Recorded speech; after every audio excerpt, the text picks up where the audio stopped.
Welcome dear students, आप सभी का स्वागत है बोर्ड एग्जाम्स यूट्यूब चैनल पर। तो डियर स्टूडेंट्स, इस वीडियो में हम करने वाले हैं कक्षा 7वीं विषय विज्ञान अर्धवार्षिक परीक्षा 2024-25 का हम पेपर करने वाले हैं, जो आपका 19 दिसंबर को होने वाला है। उसका कंप्लीट पेपर का सॉल्यूशन हम इस वीडियो में करने वाले हैं, तो आपको वीडियो को एंड तक और अच्छी तरह से वॉच करना है। साथ ही में अगर आपने हमारे यूट्यूब चैनल को अभी तक सब्सक्राइब नहीं किया है तो आप हमारे यूट्यूब चैनल को सब्सक्राइब कर लीजिए, ताकि आने वाले वीडियोज़ की नोटिफिकेशन जो है सबसे पहले आपको मिल जाएगी। चलिए शुरू करते हैं। समय आपको 2.5 घंटे का मिलेगा। पूर्णांक आपका 60 नंबर का आपका पेपर होने वाला है। अर्धवार्षिक परीक्षा 2024-25 विषय विज्ञान हिंदी माध्यम कक्षा 7वीं का हम पेपर करने वाले हैं। चलिए देखते हैं। सबसे पहले आते हैं आपके बहुविकल्पीय प्रश्न, प्रश्न क्रमांक 1 से प्रश्न क्रमांक 5 तक। ठीक है, इनके लिए निर्देश दे रखा है कि सही विकल्प चुनकर उत्तर लिखिए। प्रत्येक प्रश्न के लिए 1 अंक निर्धारित है। ठीक है, चलिए। तो प्रश्न 1 है आपका, परजीवी का उदाहरण है। ए ऑप्शन है आपका सूरजमुखी, बी ऑप्शन है आपका गुलाब, सी ऑप्शन है आपका घटपर्णी और डी ऑप्शन है आपका अमरबेल। तो क्वेश्चन नंबर 1 यानी कि प्रश्न क्रमांक 1 में आपका राइट आंसर क्या जाएगा? अमरबेल, यानी कि डी ऑप्शन आपका इस क्वेश्चन का करेक्ट आंसर आ जाएगा। अगला है आपका प्रश्न क्रमांक 2, चीरने एवं फाड़ने वाले दांत कहलाते हैं। तो ए ऑप्शन है आपका रदनक, बी ऑप्शन है आपका चर्वणक, सी ऑप्शन है आपका कृंतक और डी ऑप्शन है आपका अग्रज वर्णक। तो क्वेश्चन नंबर 2 में आपका राइट आंसर क्या जाएगा? रदनक, यानी कि ए ऑप्शन आपका इस क्वेश्चन का करेक्ट आंसर आ जाएगा।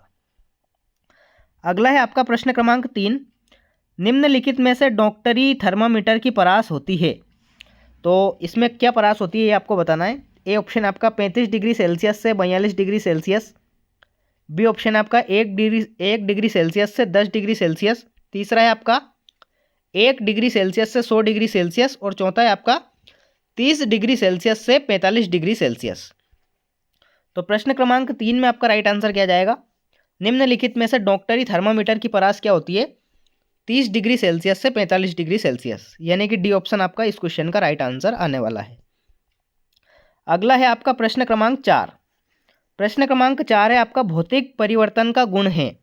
तो ए ऑप्शन है आपका आकार बदलना, बी ऑप्शन है आपका रंग बदलना, सी ऑप्शन है आपका अवस्था बदलना और डी ऑप्शन है आपका उपयुक्त सभी। तो प्रश्न क्रमांक 4 में आपका राइट आंसर क्या जाएगा? आकार बदलना, यानी कि ए ऑप्शन आपका इस क्वेश्चन का राइट आंसर आने वाला है। नेक्स्ट है आपका प्रश्न क्रमांक 5वां, भारी व्यायाम के दौरान हमारे पैरों में निम्नलिखित में से किसके जमा होने के कारण ऐंठन हो जाती है? तो ए ऑप्शन है आपका कार्बन डाइऑक्साइड, बी ऑप्शन है आपका लैक्टिक एसिड, सी ऑप्शन है आपका एल्कोहल और डी ऑप्शन है आपका पानी। तो प्रश्न क्रमांक 5 में आपका राइट आंसर क्या जाएगा?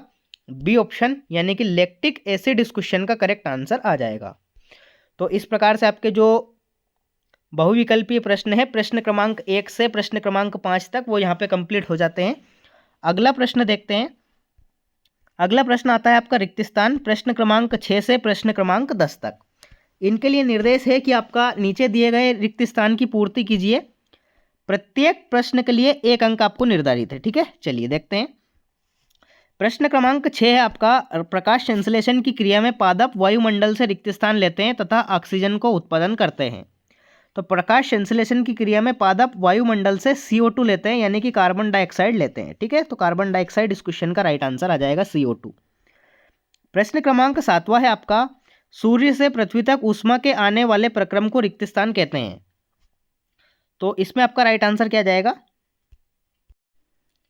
तो इसमें आपको राइट आंसर लिखना है विकिरण।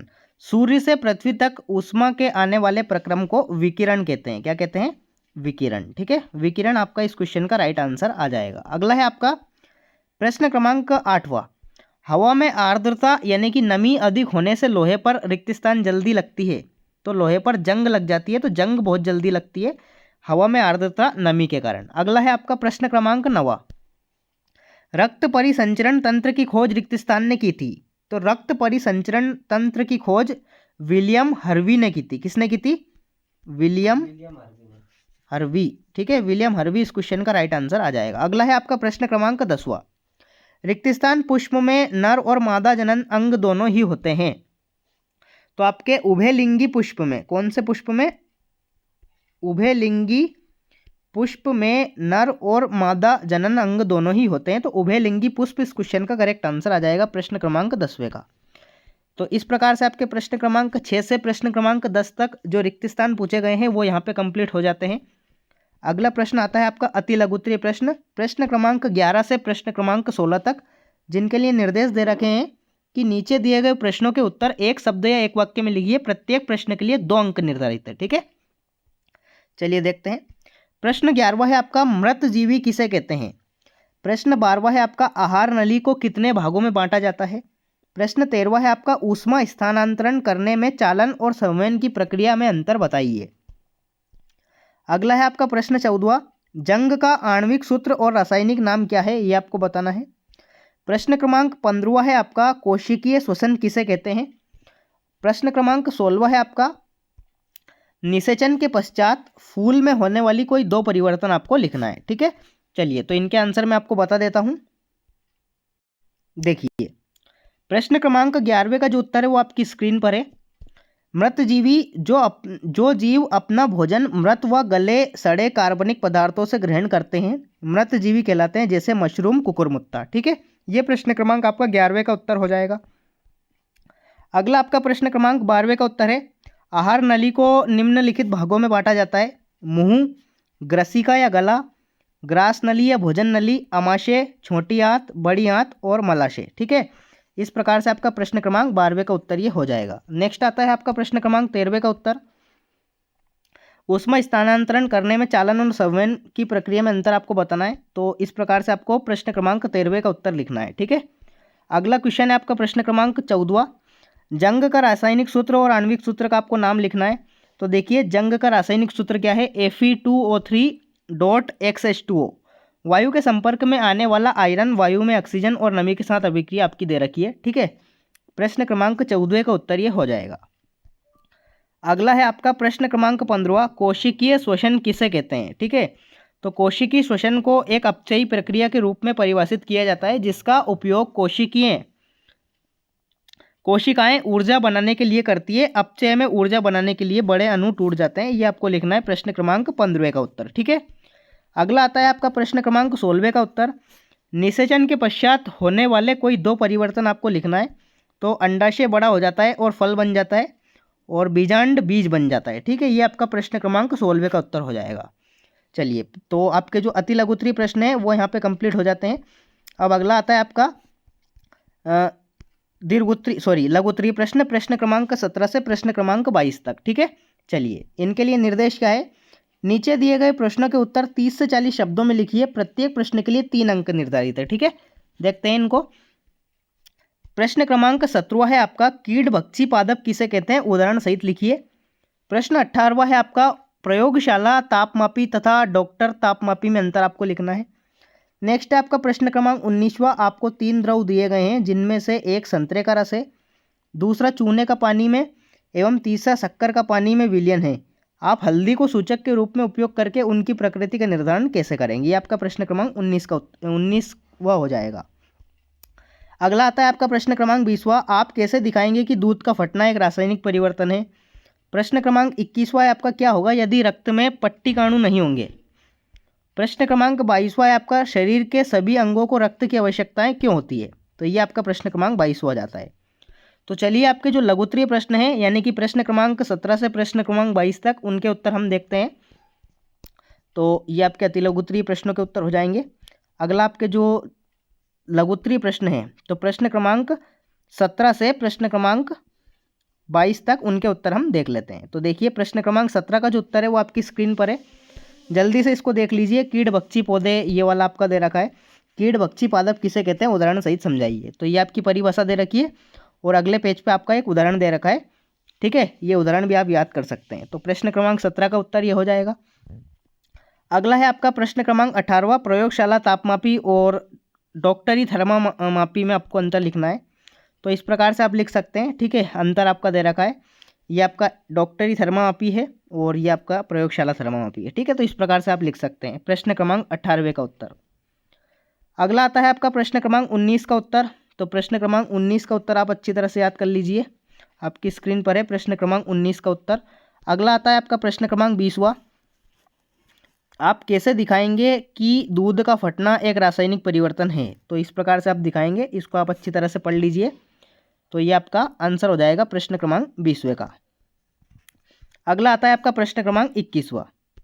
रक्त में पट्टिकाणु यानी कि प्लेटलेट्स नहीं होने पर चोट लगने पर रक्त का थक्का नहीं बनेगा और लगातार रक्त बहता रहेगा। ठीक है, तो इससे क्या होगा, इससे शरीर में रक्त की कमी हो जाएगी, गंभीर रक्त हानि हो सकती है, अंत में व्यक्ति की मृत्यु भी हो सकती है। तो ये आपका प्रश्न क्रमांक 21वें का उत्तर हो जाएगा।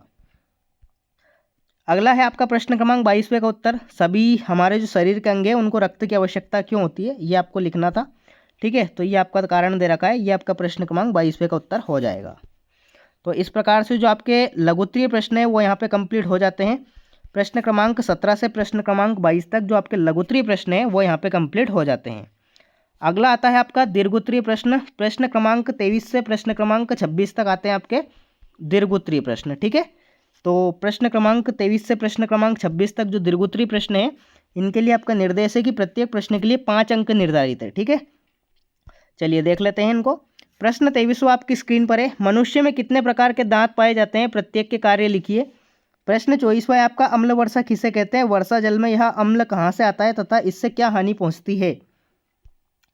प्रश्न 25वां है आपका निम्नलिखित को परिभाषित कीजिए, अंतः श्वसन और श्वसन दर। और 26वां और अंतिम प्रश्न है आपका पुष्प में निषेचन की प्रक्रिया का सचित्र वर्णन कीजिए। तो ये आपका प्रश्न क्रमांक 26वां हो जाएगा। तो डियर स्टूडेंट, इस प्रकार से आपका कंप्लीट पेपर हो जाता है। दीर्घोत्तरीय प्रश्नों के उत्तर बचे हैं, चलिए उनके उत्तर भी अपन देख लेते हैं। ठीक है, प्रश्न 22 तक मैं आपको ऑलरेडी शो कर चुका हूँ, चलिए देखते हैं। प्रश्न 23वें से हम देखते हैं दीर्घोत्तरीय प्रश्नों के उत्तर। चलिए, प्रश्न 23 का जो उत्तर है वो आपकी स्क्रीन पर है। वयस्कों के कितने दांत होते हैं, तो वयस्कों में आमतौर पर 32 दांत होते हैं। ठीक है, जिन्हें अक्ल डाढ़ भी शामिल है। ये आपका प्रश्न क्रमांक 23वें का उत्तर हो जाएगा। प्रश्न क्रमांक जो 24वां है अम्ल वर्षा किसे कहते हैं, तो वो आपका स्क्रीन पर है उसका आंसर। ठीक है, इसको अच्छी तरह से आप याद कर लीजिए। प्रश्न 25वां जो है वो आपकी स्क्रीन पर है, जीवित जीवों में कार्बन डाइऑक्साइड के साथ साथ, ये वाला आपका प्रश्न क्रमांक 25वां का उत्तर हो जाएगा। जीवित जीवों में से आपको आदान प्रदान तक लिखना है। प्रश्न 25वें का उत्तर ये हो जाएगा। अंतः श्वसन क्या है ये आपको लिखना है। और प्रश्न क्रमांक 26वां जो है लास्ट क्वेश्चन, पुष्प में निषेचन कैसे होता है, उसकी कंप्लीट प्रक्रिया को आपको सचित्र वर्णन करना था। तो इस प्रकार से आपको वर्णन करना है प्रश्न क्रमांक 26वें में, और ये आपका चित्र हो जाएगा। ठीक है, तो ऐसे आपको चित्र बनाना है और नाम भी आपको लिखना है, क्योंकि नाम चित्र में सबसे ज़्यादा जरूरी होता है नाम। ठीक है, तो इस प्रकार से आपका कंप्लीट पेपर ये हो जाएगा। कंप्लीट आंसर्स भी मैंने आपको बता दिए हैं। प्रश्न क्रमांक 1 से प्रश्न क्रमांक 26 तक कंप्लीट जो पेपर है वो यहाँ पे हो जाता है। अगर आपको कोई डाउट है तो मुझे कमेंट बॉक्स में कमेंट करके ज़रूर बताइए। साथ ही में हमारे यूट्यूब चैनल को आप सब्सक्राइब कर लीजिए, ताकि आने वाले वीडियोस की नोटिफिकेशन सबसे पहले आपको मिल जाएगी। मिलते हैं अगले वीडियो में, तब तक के लिए टाटा बाय बाय, जय हिंद, वंदे मातरम।